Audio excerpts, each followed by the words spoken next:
રસ્તામાં જાતો તો એક ટ્રક વાળાએ આ પક્ષીને આમ ઘા કરીને બહાર નાખ્યો. હવે ટ્રક વાળાએ નાખ્યું હોય કે પક્ષી ટ્રકમાં ભટકાઈને આમ ઘા થયો એ ખબર નહીં, પણ આની પાસે ગયો, ઘડીક તો ભાગ્યું હતું, પણ આમ લાડ કરાવ્યું તો રહી ગયો ને અત્યારે જો ભેગો રખડે છે. ભાઈ કદાચ એવું હોય તો શું કામ કોઈ પક્ષીને હેરાન કરો, આપણું શું બગાડે છે.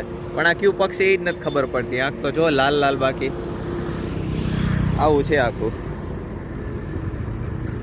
એ ભાઈ બન આમ જોતો આ સાઈડ, એ જોતો ખરી લાલ લાલ લાખ, બાકી